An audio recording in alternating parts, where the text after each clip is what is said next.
It doesn't have to be perfect. It just has to be done.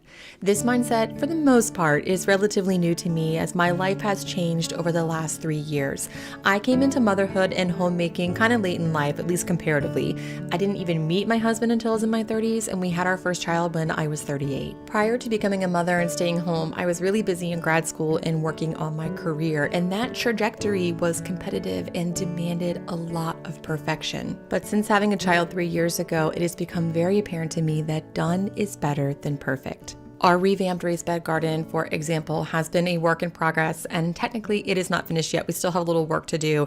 And technically these plants probably needed to be nurtured a little bit longer before I put them out. But this was a moment of now or never. If I did not get these plants in the ground now, they just weren't going to make it out there because my days have been too busy and I actually had the space to do it. One of the most challenging shifts for me has been adjusting to doing what you can when you can. In the past, I had eternal freedom to do whatever I wanted and whenever I wanted to do it. I had time to baby my plants and tend my garden, and I never baked at night like I do now. Typically, when I film for YouTube, I do it during the day because that's when the light is the best, and so it's easier for you to see what's going on. But the reality is, in my day-to-day, I do a lot in the margins of my day.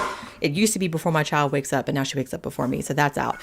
So now everything happens after she goes to bed, and this is when I like to get things going like sourdough sandwich bread, for example. Because remember, it doesn't have to be perfect, it just has to be done, and that means doing it now is the best time to do it because I have the time and the space, and then it can bulk ferment overnight.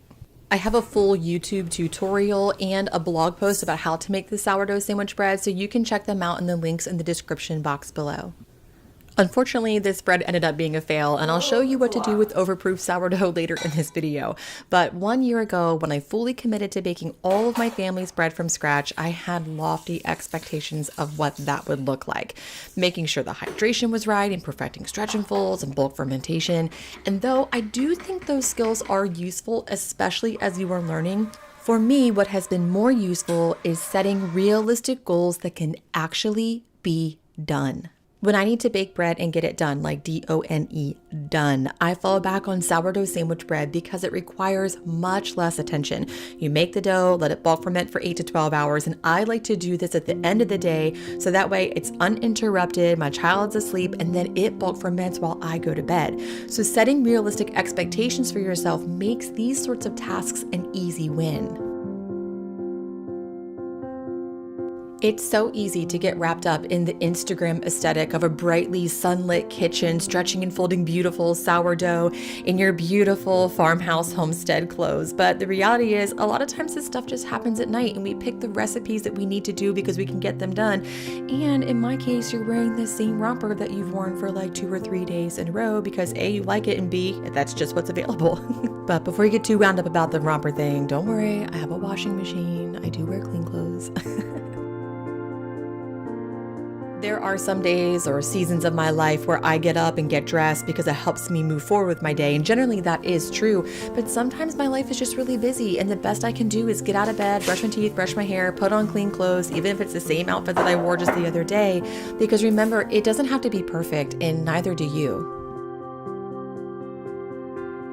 I watch a lot of YouTube channels that detail cooking and baking techniques and skills, and I really like that because I like getting wrapped up in the details of my interests. If I am invested in something, I am all in, and sometimes this is my best and my worst quality. But because of that, I can sometimes fall into the trap of not really getting things done because I'm too wrapped up in the details of how to do it. So simplifying meals, especially lately as our springtime schedules are getting busier, has been key. On this particular morning, I am simply making plain old scrambled eggs for my family for breakfast. And the truth is, whether I make them eggs Benedict or if I make them scrambled eggs, I am feeding them. And that means I am doing a good job. My family's hungry, they need to eat. And honestly, when I make simple foods like this, especially for my daughter, she likes them a lot more. I mean, she's 3 years old. So getting wrapped up in the details of cooking techniques doesn't matter to her at all. She just wants a little bit of food to start her day. When it comes to meeting basic needs, perfection doesn't matter at all. Again, it just has to be done. Okay, let's get back to this bread for a second. So it is the next day. I did put the dough in the fridge the following morning because I had some things to do. So I just didn't want it to over ferment. So I put it in the fridge and now I am taking it out and shaping it. And this is where things started to go wrong. I honestly don't really know what was wrong with this dough. I made it like I make my dough all the time, but it was really hard to shape. I couldn't get it to like hold the seams together. I don't know. The whole thing was really weird. So I just was kind of rolling with it and I put it in my proofing box like I usually do and let it sit. And then I forgot about it. We'll get back to that in a minute. Perfect is subjective. What is perfect to me might be a total nightmare or a total fail to you. But having flexibility with how we perceive and define perfection can be helpful. So this whole week was a menu of really simple meals because that's all I had time for. For lunch, I made some quick quesadillas, but each of us like our quesadillas made pretty differently. My toddler, of course, likes plain cheese. I live for quesadillas with lacto-fermented veggies, and my husband likes his with shrimp, and that's my nightmare because I hate shrimp. But it was simple and relatively uninteresting, but we each had our favorite quesadillas and everyone was really happy about it. So I don't know if this was a perfect meal. I actually burned my husband's quesadilla, sorry about that, but it was perfect in our own ways.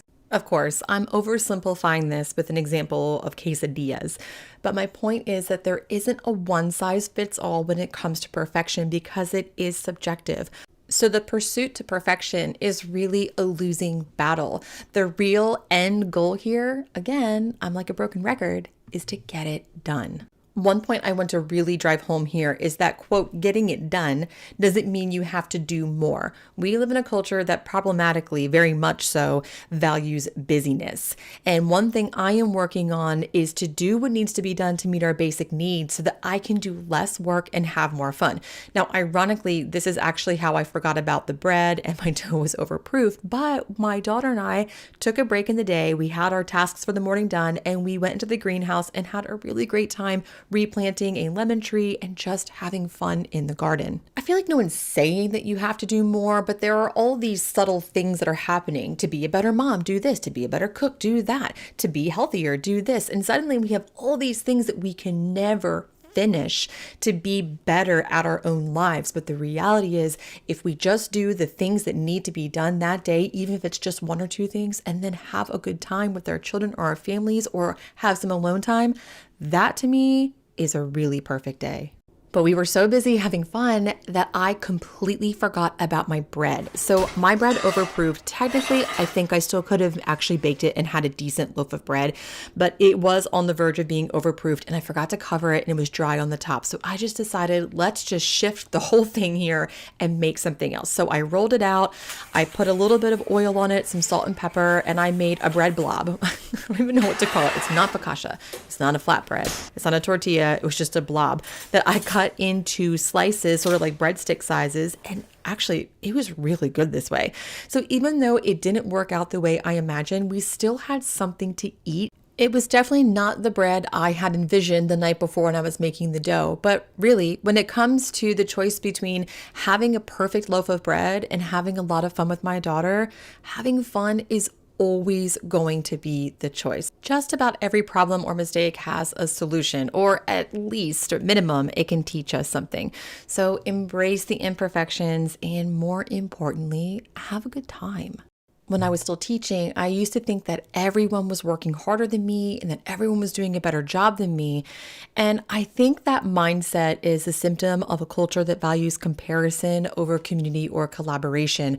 But when it got down to the nitty-gritty, I discovered that really what was happening is that everyone was doing their best and often I was doing too much.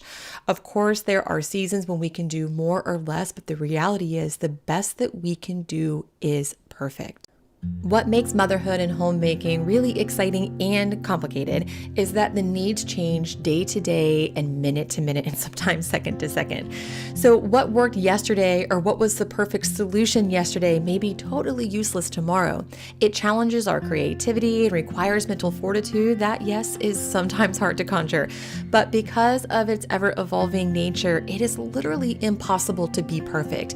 It's not a mathematical equation that has a clear answer. It's not a machine that needs an obvious repair. It's not the pursuit to perfect sourdough bread.